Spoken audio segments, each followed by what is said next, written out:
Welcome to Star Wars Comics in Canon. The Force is strong with this one.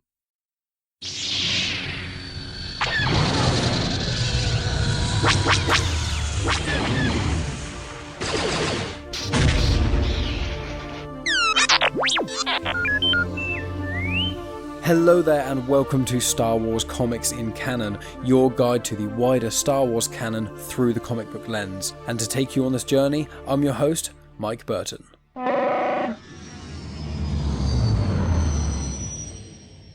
And so brings episode 94. So my friends, I am here with yet another bit of High Republic content. We are getting near the end now.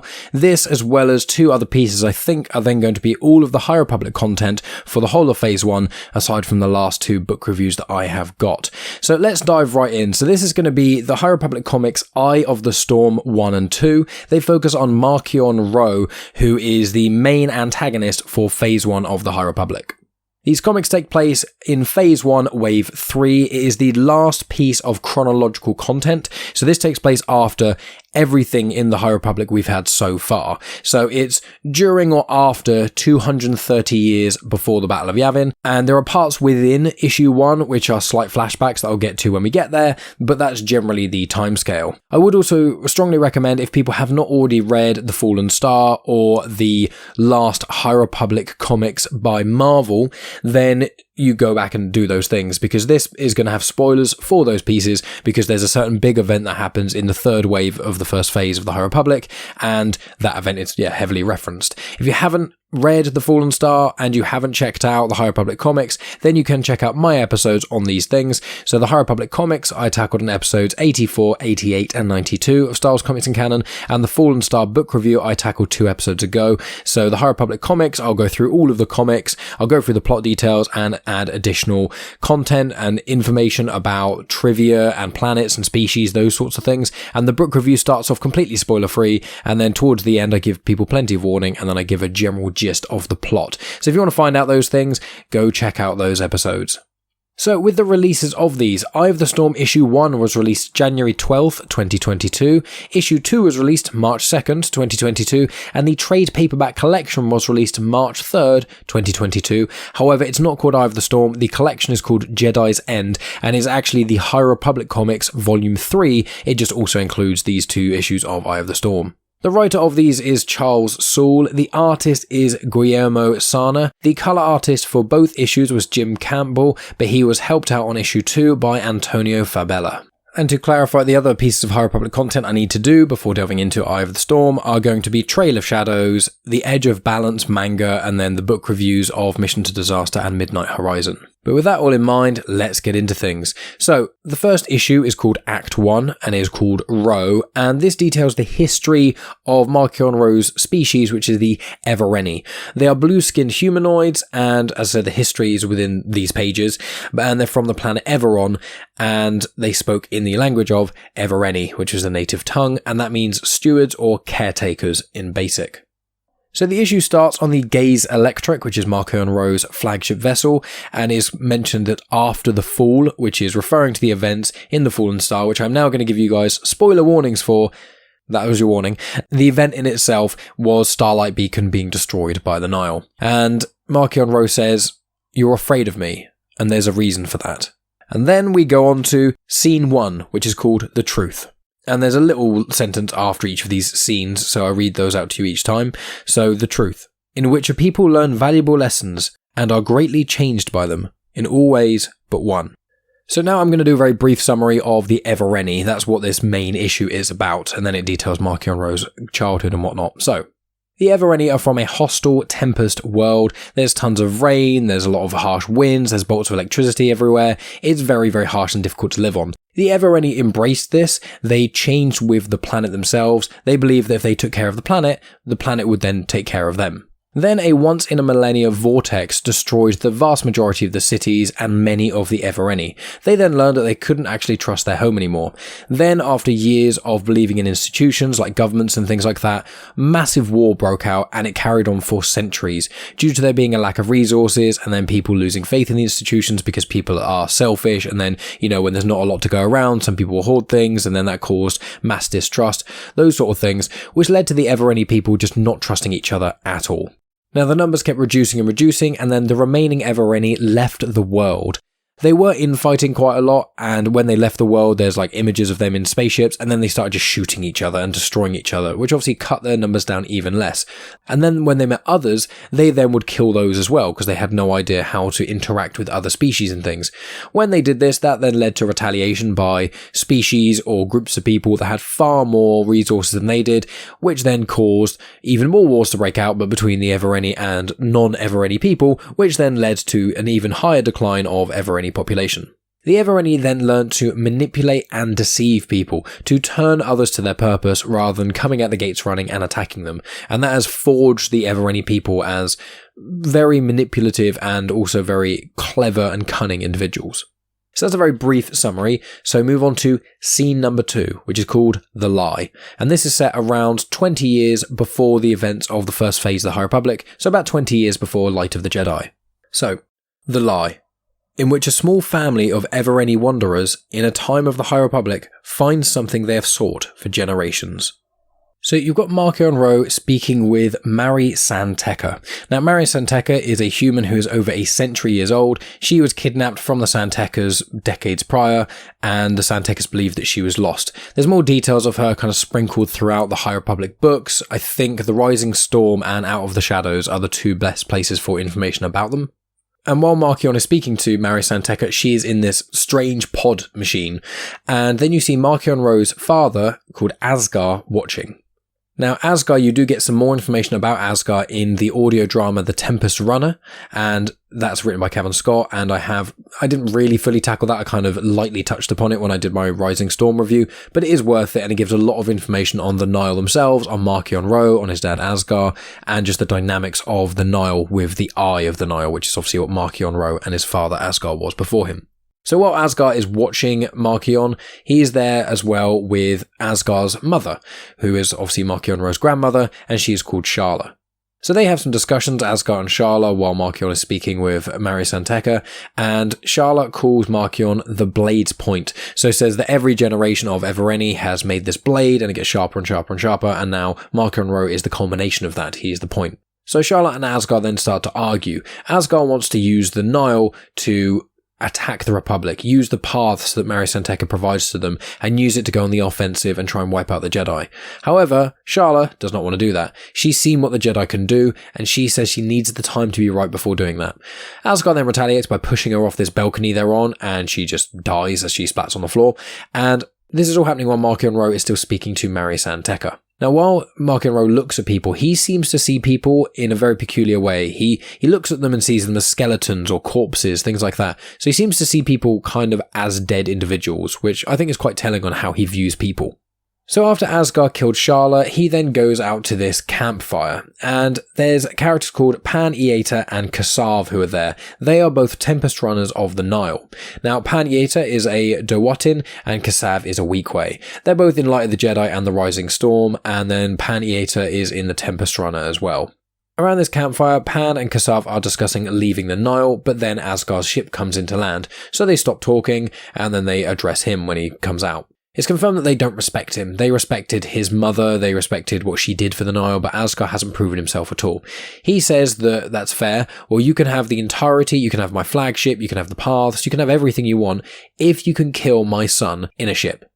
So they obviously decide to take them up on that offer. They fly out to just outside the planet, out of the atmosphere, and then around 15 plus Nihil ships then start to attack Marchion Ro.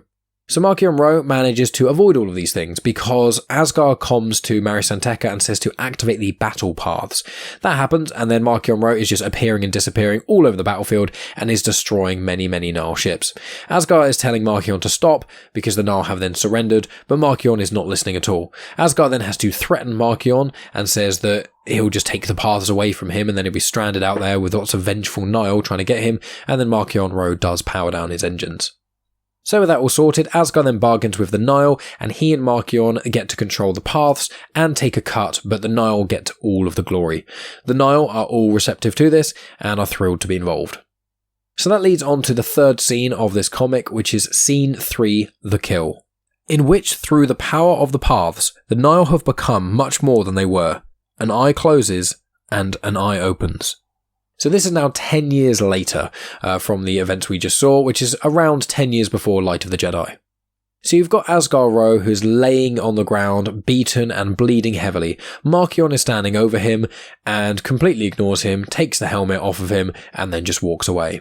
Marchion then tells the Nihil that Asgar is dead, and they say to him very similar things to what they said to Asgar in the previous scene, about how they don't respect Marchion, they respect his dad had vision, etc, etc, and they ask him, do you have vision? And Marchion confirms that he does as he puts on the helmet. And then the final panels of this comic shows that Marchion sees many dead Jedi falling into some sort of black hole in his mind when he's referring to this vision of his that he has. And that's a really abridged version of Marchion Ro's history. There's a bit more in the Tempest Runner. It goes into the death of Asgar there and things, but that's generally all you need to know about Marchion Ro. He did hate his dad as well, very severely, and I believe he's basically the one that either killed his dad or was just let his dad die when he could have helped him. So we move on to the second and last comic, which is called Act 2, Marchion. So before the first scene, we get to see Marchion Ro, who has Master Obratuk in chains, and Marchion Ro shows Obratuk the destruction of Starlight Beacon via a hollow. Now, Obratuk is a character who I tackled in the last 2 High Republic Adventures episodes that I did, so I think that was episodes 90 and 93. If you want to start from the beginning of that, then you can choose episode 86, and that details the High Republic Adventures comics, and that's where Obratuk is from. He also appears in the Midnight Horizon book as well, which I have not yet tackled on this channel, but he is hundreds and hundreds of years old. He is a Parwan. They, as I said, live for centuries. They have like 4 leg tentacles, 2 arm tentacles. They have a mushroom head, 3 eyes. They do all kinds of bizarre things, but they were in the Clone Wars animated series. That's when you could first see them, because there was a bounty hunter in the episode that Obi-Wan goes undercover and stuff. But yeah, Obratuk Glee is his full name, and yeah, much more details about him in the High Republic Adventures episodes I have done. After Obratuk is shown these hollow vids of Starlight Beacon being destroyed, he's just staring in horror and can't really think. Marchion Ro is basically pushing it in his face, saying that I am the one who caused this, I am Marchion Ro, that sort of thing. And then it moves on to Scene 1, which is called The Wreckage, in which a group of powerful people realise the depth of their failure and questions are asked. So in this part, it goes back to Coruscant, and it's basically a big discussion between Chancellor So, Lena So, and also all of her advisors. As well as her advisors there, you've got Yariel Poof and Grandmaster Pratri Vita. And Yariel Poof, you actually get to see in The Phantom Menace. He is hundreds of years old. He's a Quirmium. And then Pratri Vita, I think he's just in the High Republic comics. But anyway, this group of advisors and these 2 Jedi discuss what to do about Marchion Ro. So tells an admiral to send the fleet out to the Outer Rim and try and dispose of the Nihil, but also help the Outer Worlds that may be affected due to Starlight Beacon no longer being there. She also wants her intelligence person to find out as much information about Marchion Ro as conceivably possible, spare no credits, just find out as much as we can about him. And then it's confirmed that the Jedi are actually withdrawing from the galaxy. They're all trying to get all their members back to Coruscant because they need to discuss how to proceed due to those attacks by the creature that we saw in The Rising Storm and The Fallen Star, and is also detailed in this comic as well a bit, which are called the Nameless or the Leveler, things like that. The Leveler was the first one that Marchion Ro got, and then he got more of them, and they were called the Nameless. That's kind of the species. They feed on Force-sensitive beings and suck them dry, in essence, and then calcify them, basically turning them into stone.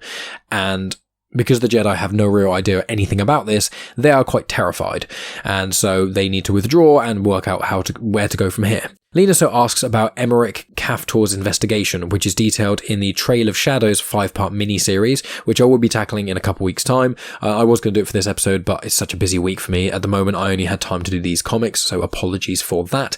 But Praetri Vita says that they don't understand how or why these beings solely affect Force users, so the small amount of information they did actually get from Emmerich's investigation is not sufficient. They're in the dark. They need more.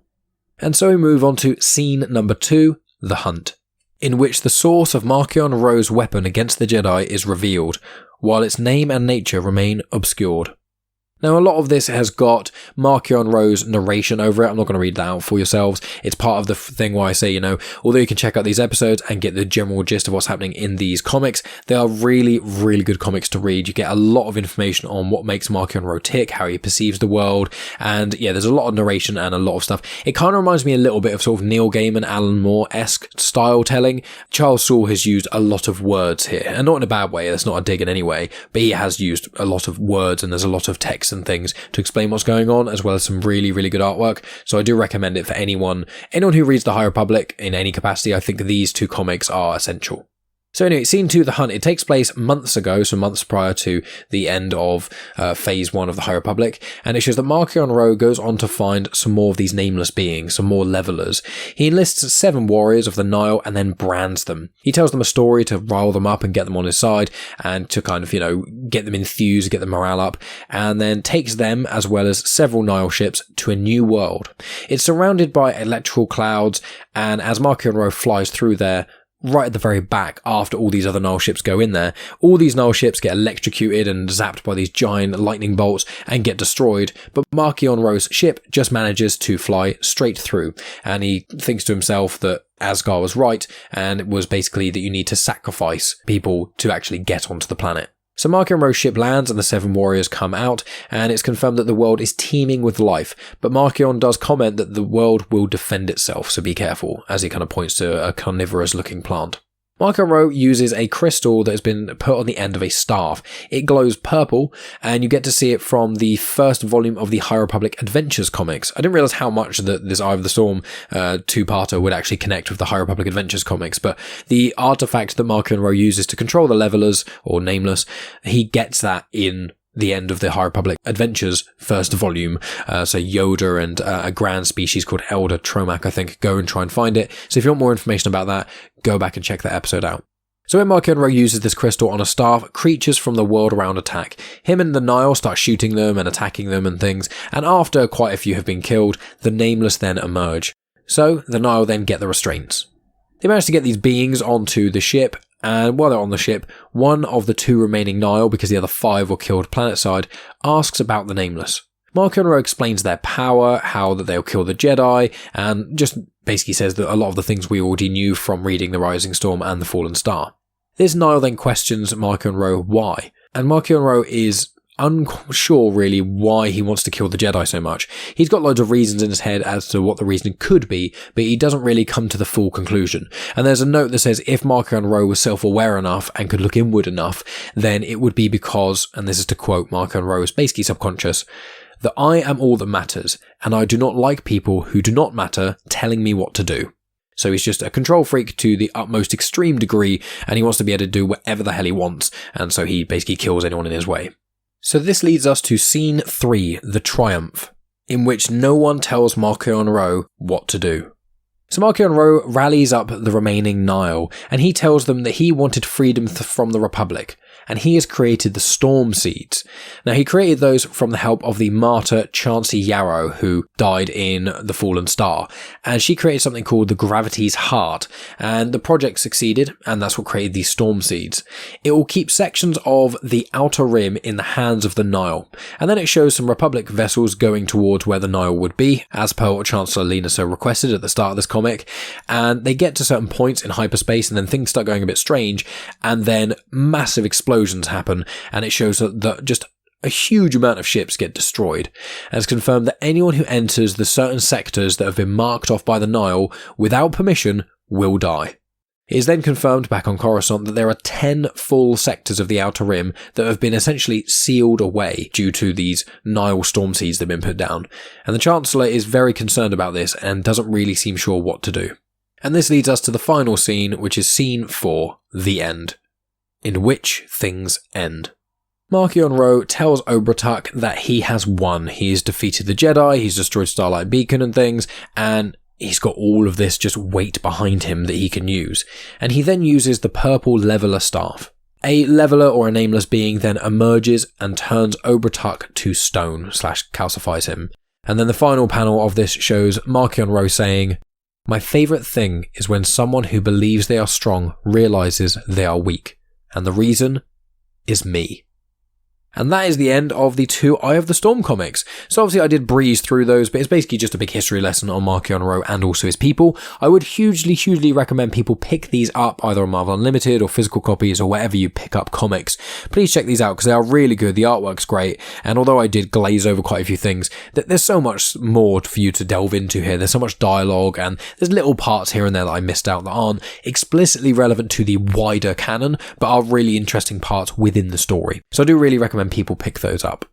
But what have we got coming up then? Well, next week I'm either going to do the 4th volume of the Poe Dameron comics, which I think I am, but I may do that, or I'll end up doing the Trail of Shadows 5-part miniseries. It's going to be one of the 2, and then whichever one I do, I'll do the other one the following week, so long as none of my other plans and things change. Then what have we got after that? Well, I'm going to be tackling the Crimson Reign batch of comics soon as well, and there's also some IDW publishing comics as well, which are the Vader's Castle comics. I obviously did one batch of those in October. I'll probably do a second batch soon, which will be Return to Vader's Castle, and then at some point I'll do the 3rd batch, which is Ghosts of Vader's Castle. There's also some other IDW publishing comics I want to tackle. There's Clone Wars Battle Tales I want to tackle. There's like adaptations from young adult and junior novels. There's Luke Skywalker, Weapon of the Jedi. There's a Han and Chewie adventure, Smuggler's Run.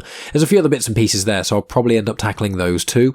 But obviously in amidst that, I am now currently reading Mission to Disaster, which is the junior novel of Phase 1, Wave 3 of the High Republic, so I'll release a book review of that in the next month or so too. And then after that, I'll do Midnight Horizon as well. And then once I get Edge of Balance, which is the manga, that should be delivered to me in the next week or two. Once I get volume 2 of that, then I'll probably do one episode on those 2 volumes as well. And then once I've done the 2 book reviews, the manga, Trail of Shadows, and well, I think that's everything. That'll then be all of the High Republic content until October when we get Phase 2. But obviously between now and then, I've got the IDW stuff. I've got 2 volumes of Poe Dameron to do. We're on the 4th batch of Crimson Reign comics, so I've got 4 of those to do, and then as well as some of the other bits and pieces I've got going on. And obviously in a couple of weeks' time, I'm going to be doing a Kenobi weekly show as well. So lots and lots and lots of Star Wars coming out my ears. But if you want to keep up to date with me, follow me at Genuine Chit-Chat on Instagram, Twitter, and on Facebook. You can also listen to my Genuine Chit-Chat podcast, which if you haven't already, it's on its own feed. If you're listening on YouTube, then I thank you greatly. If you're not, please go over to my YouTube channel, link is in the description, and please get me up to 100 subscribers, because I can change my channel name, which is something I've been wanting to do for a while, or the link to my channel. But on my YouTube channel, there's video versions of conversations I've had with people like Paolo Villanelli and Cavan Scott, who I mentioned in this conversation, so people actually involved with creating Star Wars content. I also had a conversation with Claudia Gray that doesn't have video to it, but it's still on my YouTube channal.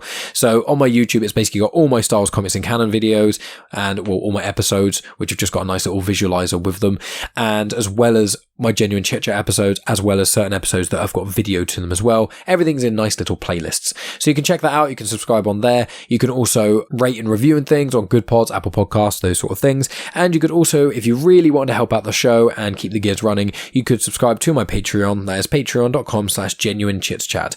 If you go over to there for as little as £1 a month, you get access to a whole host of extra content. Mainly is the exclusive audio feed. So I release at least one episode of Afterthoughts on there every single week, and that ranges from myself and Megan doing movie and TV reviews or live show reviews like Les Miserables and The Book of Mormon, but also myself just releasing things. I've done a couple of comic books that aren't Star Wars related reviews. I've also done a lot of Star Wars book reviews on there. Some are Legends and some are canon. So the canon ones I've done have been Dark Disciple, A New Dawn, and Last Shot, and the Legends ones I've done have been Darth Plagueis and Shatterpoint, and I've just recorded my Darth Bane one as well for the first Darth Bane book of that trilogy. So if you want to support the show, you want to get even more Star Wars content, you want to get early access to stuff and all those good things, then please consider checking out my Patreon. It would mean the absolute world to me. I know a few more people have joined recently, but the more the merrier. But that's going to be enough from me, guys. Thank you as always for listening. I appreciate each and every one of you listening all the way to the end. Please let me know what you've thought about my High Republic coverage thus far.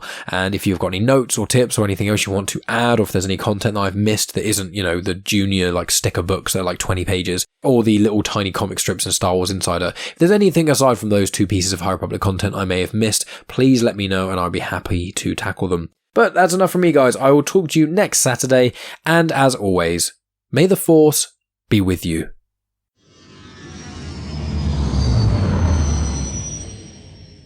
The intro for Star Wars Comics in Canon is arranged by myself, Mike Burton, and the backing music was made by Eric Matias of soundimage.org. You have just experienced host, creator, everything elser of Genuine Chit-Chat, and also the host and creator of Star Wars Comics in Canon, found on the Comics in Motion podcast, Mike Burton.